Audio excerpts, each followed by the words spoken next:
Good morning and welcome, one and all. We're going to talk today with Dave Pimper. Dave is the coach, the president of Lazarus Coaching, and he's going to talk today about commitment language. Dave has got many years of experience in the business. Currently, I think he probably on about his 83rd year, 83rd, 43rd year. Steve, take first you say good morning. That's only for the West Coast. Then you say Yes. I'm 83. My gosh, or 83 years in the business. Yeah. I meant to say Dave's 83 years old. Just kidding, Dave. Yeah, that's right. Yeah. You're actually closer there. Yeah. 43 years. So a lot of experience. He owns his own agency. Obviously, he's securities license, holds 6, 7, 24, 65. So that's a part of his business as well. But he started in the straight insurance business and probably his first love, and does a great job with us on fixed indexed annuity sales and MIGA sales. So really glad to have aboard today, help our group of folks better understand the basic language they can use to help their clients through the commitment process. So this is 20 minutes of hard hitting information and questions for Dave Pimper. I'm going to turn it over to the coach, Dave Pimper. Here you go, Dave. If you Thank you could very much, start. Steve. I appreciate it. You bet. And this really isn't even going to take 20 minutes. I mean, this is about a 10 to 15-minute webinar. This is on sales process. And you don't hear much about in the sales process about commitment language. But I think commitment language is extremely important to take it on to the next appointment. That's what we're going to talk about here.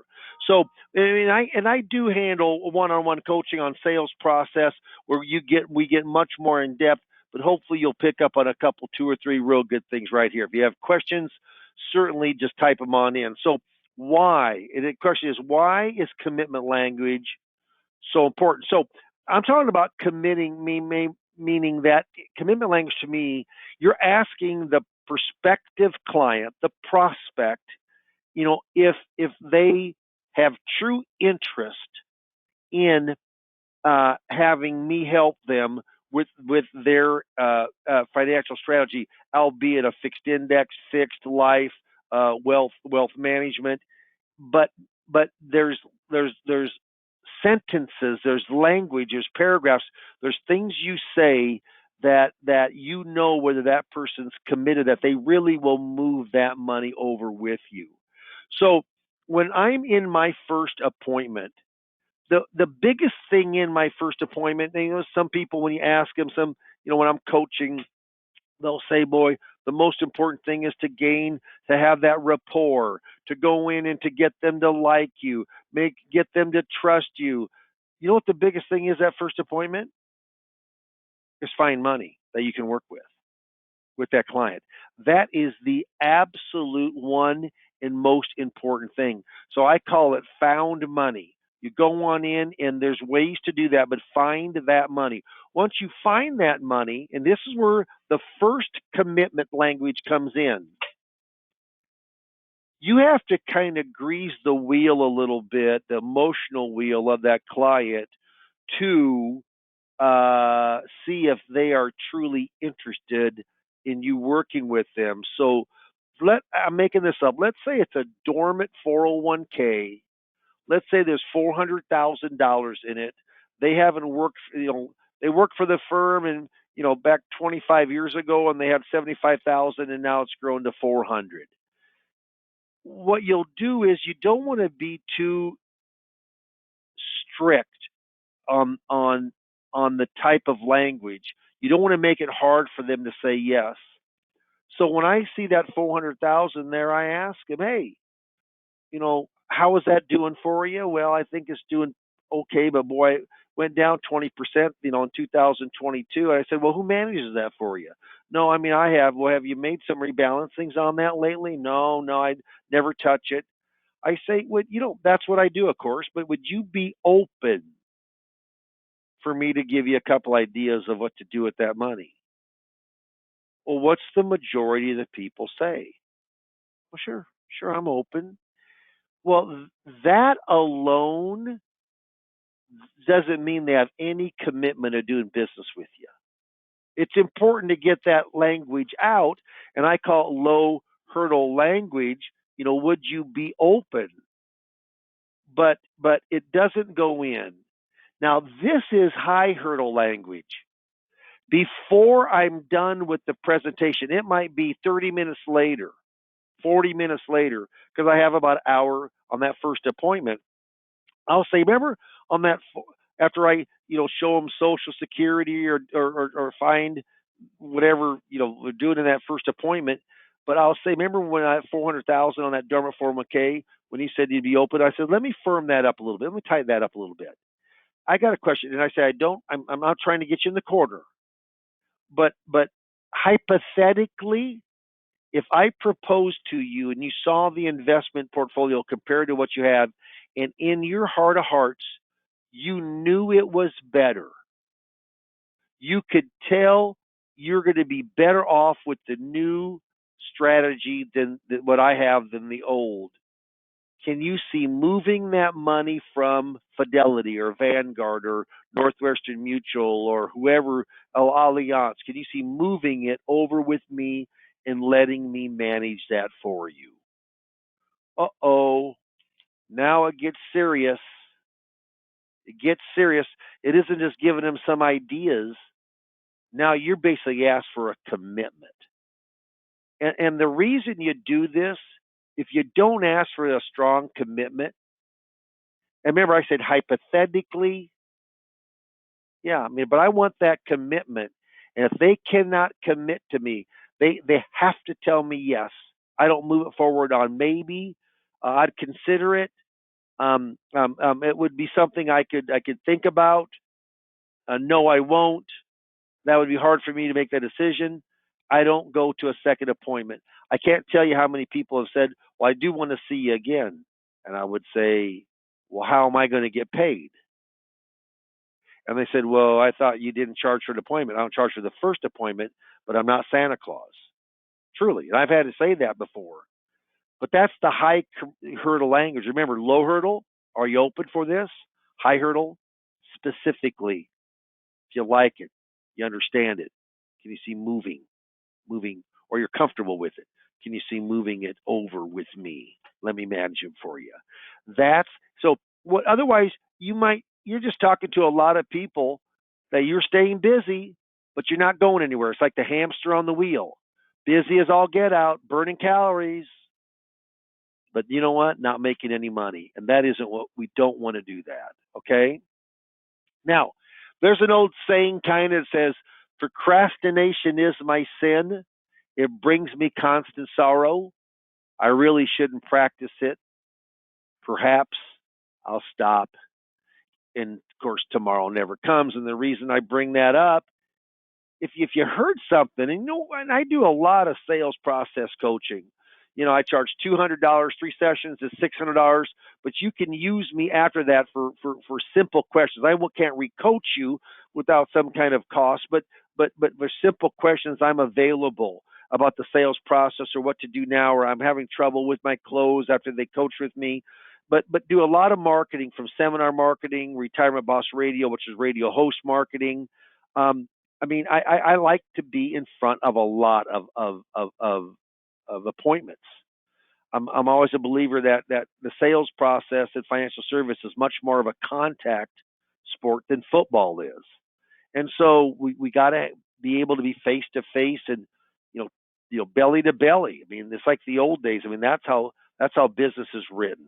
So if you heard something today that you like, then I'm going to have Steve Murray is going to bring on up, and it's going to be a slide that says, do you want more information talking about commitment lines or sales process, seminar marketing, radio host hour show marketing?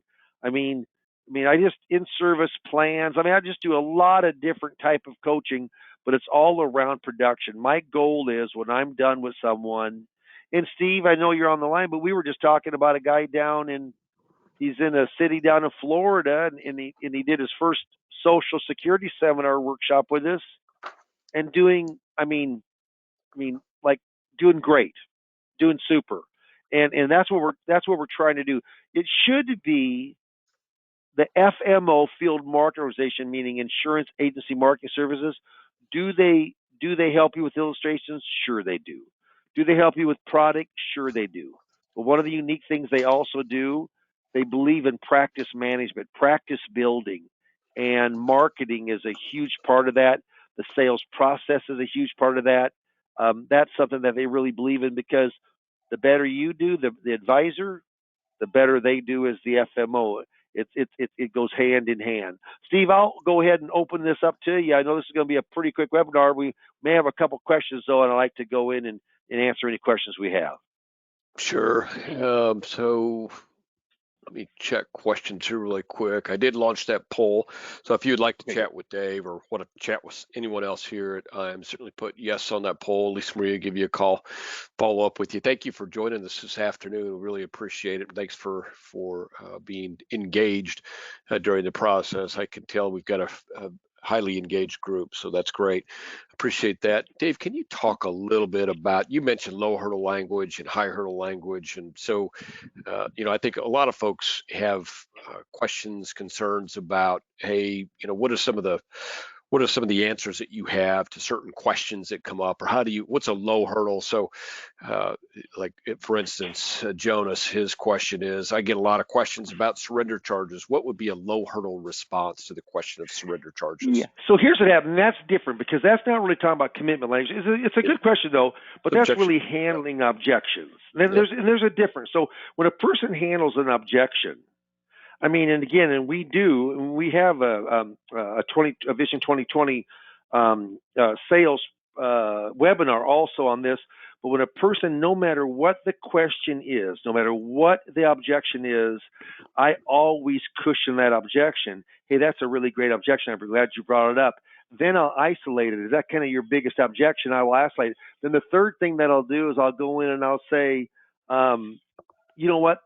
Well, I always say I cushion. That's a really good objection. Second thing is I'll go in and talk about how is that pretty much is that your major objection, and then I answer it with some type of a story. Now, one of the things you always want to do is get the person talking from the objection standpoint. So what happens is that when they go on in and they ask that objection, you want to go back to them and say, hey, that's a really good point. What concerns you most about that? And so that getting them talking about it, that's important. Normally we just sell. So I'd say when handling objection, I cushion it. Great point. What concerns you most about it? If you do those two things, you'll really understand what the objection is and be able to handle it better when you answer it.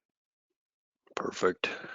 Jonas, if you have any more questions on that, certainly don't hesitate to retype it in if you don't feel like we answered that as completely as you'd like. Certainly, if you want to have a conversation with Dave, just put yes on that poll and we'll get you set up for a time and speak one-on-one with Dave, get other questions answered. So I'm not sure if I understand this question, so I'm just going to restate it as best that I can. Basically, the question is, how do you ever get to the point where you're getting a sale when you make those hurdles so easy to get over? So you probably need to talk through, little hurdle, bigger hurdle. In terms of the language. That low hurdle, meaning, hey, are you open? Are you open for me to give you a couple ideas?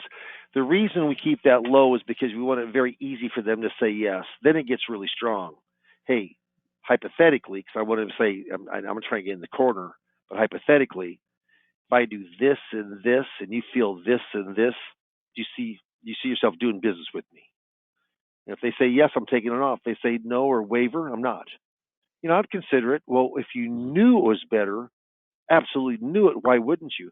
Well, I've been with this broker for a long time. I don't say, well, that's it. I don't do that. I continue for my hour. I finish everything, and that the low hurdle happens normally a third or half of the way in. The high hurdle happens at the very end, the last 10, 15 minutes of my presentation. So what happens is that low hurdle, that high hurdle, then it goes into a second appointment. And then the objection of the second appointment, of course, is to get it to a third closing appointment. But what happens is that second appointment, it really is kind of, we talk about fact finding. That's pretty important. And from a fact finding standpoint, I use a risk analysis and kind of a risk return. And, next thing I do is go into the final appointment, which is the third appointment. And on that third appointment, we're proposing and closing. I do a lot of FaceTime with clients, but Steve, you probably know. I mean, my average case. Now I break this up. Some of it might be fixed index, some of it could be wealth management. But my average case probably runs 300 or 350,000. So what happens is I think if I have a little more windshield time with them, I'm able to go in and to kind of get that rapport a little stronger. Perfect. Yeah. And so one comment about, hey, is this a way to kind of lure the client into doing business with you? I guess in some ways you could say, yes, that's exactly what it is, but that's not really. I mean, we're just trying to help the client make a good decision. And obviously we think, doing business with us is probably the best decision. So it's just really it's a process you use, Dave, to help a client through the decision making and to make it easy for them, because that's really what you're doing, right? I mean, you're helping them to make the decision that's right for. Yeah, and I will tell you something. I mean, people buy from us from a salesperson, and everybody can say that. That's not a dirty word. Salesperson. That's what we are. You can call us agents. You can call us brokers. You can call us advisors. But we're selling, and we're professional salespeople. It's in the best interest of the client. It also helps us compensate. We have to be able to service the account. So what happens is that um, we're pretty educational in the way that we sell. But I can't tell you, Steve, and you probably know this, but I mean, I'll give you a great example. This was a second appointment that I had on Tuesday. Okay, it's in Omaha, and it came from a Social Security seminar. And I'm going through the fact finder, and we got all done with the fact finder. Now remember, I'm doing the fact finder because I don't know what I'm going to show them yet for my investment plan or my financial strategy plan. I have to come back to a third appointment. I said, "Do you have any questions?" I love this. And the guy who makes the decision says, "So when we move this over, how long does the transfers take?" I've not even shown it to him yet. Mm-hmm. Gotta love that. Yeah. So it's 472,000. So how long do the transfers take? And you know what I said to him? The easiest thing to do. Well, it takes about 2 weeks or three. I say, you know what? I'm going to show this to you next time. I think you will be very impressed. If you like it, then it will take about. That's how I do it. I mean, I try to not to assume anything. I go through. As you know, I'm a process guy. Mm-hmm. I like a process. And you know what? Does the process work 24/7? No. I don't need to let it work, make it work 24/7. I just need to make it work enough that I've got enough prospects and clients coming on board that I'm making a very good living, and I do that through a appointment setting. And so what happens is sales is pretty simple. In front of enough qualified prospects, and then go in and have the sales process to enough to close. But it's certainly not easy. And I'll tell you what, many salespeople professionals know that the sales, if you get in front of enough people, you can be actually pretty darn bad at the sales process and you're going to close business. You can be great at the sales process and not get in front of anybody, and you're just a really great broke salesperson. So what happens when you get someone that is really good at getting in front of a lot of face-to-face prospects and they're very good at the sales process, then you've got yourself kind of a superstar within the industry. And that's what IAMS tries to do. Most people have the ability to be superstars in this business. There are very few, but I tell you what, learning to get in front of enough people through good marketing, good advertising, good referral asking, whatever it happens to be, and then once you're there, closing a higher rate than the normal advisor does, You do those two things, and you're off on a really great start to your year. I'll assure you. You bet. You bet. Well, we got one more question. It's not really a question; it's a comment. Gentleman's got an 80% closing ratio. Not sure. Doesn't use this type of a process. Not sure if any improvements can be made. So he didn't make an appointment to chat with you. I mean, if a guy or gal's got a closing ratio that's that high, I mean, what would your comment be, Dave? Well, he'll eventually run out of friends and family to talk to. That's a joke. Take it as a joke. No, he can't have an 80. He can't have an 80. He's not talking to nearly enough people. He's only taking the cream off the top. You know what happens on that? If you're only taking the cream off the top, you're not making near the money you can make. I mean, I'll tell you right now. I mean, I've got a good closing rate. You know what the average? Steve? What do you think the average is in God, in financial service arena, insurance, investments? What do you think the average is of closing? it's probably somewhere less than 10 or 15% of the people that most guys see, I would guess. 20. Probably second appointment that goes up. Yeah. Well. You know what? It's interesting on this. I'm talking about when they've gone through to close. Mm, They've gone through to the close. How? What? So let's say I go a first appointment, second appointment, third appointment, or if it's a first appointment closes, like Sam, 35. which runs his Say Medicare probably business. I mean, 35%.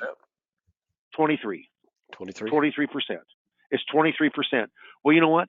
If it, you know what? I'm a pretty darn good closer. I've got a real good sales track. I don't have a 50% closing average. So you know what? So you know what? But I see so many people. I mean, I'm closing so many. Mm-hmm.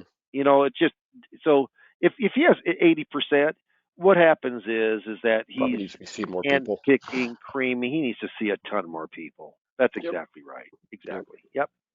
Good point. Well, and certainly, it could be that maybe you want to close more people that you see, or it could be that you need to see more people. Dave is really good at the marketing side of the business. In fact, Dave, as much as we talk about your sales process and sharing, I think probably of the aspects of your business that you excel at more than the average guy, it's probably the marketing side of the business. Finding ways to get in front of people and being persistent in what you do there. If that's something that you want to talk to Dave about, you can still put yes on. I mean, that's a good conversation to have with Dave. And you know what, Steve? Here's another thing too. We again, it's interesting because we talked before this. We talked a little bit about what we're talking about today and so forth. But you know what? You mentioned this, and you were just talking about it was one of the agents, and he's very good, and he's a pretty big producer, but he's so disorganized.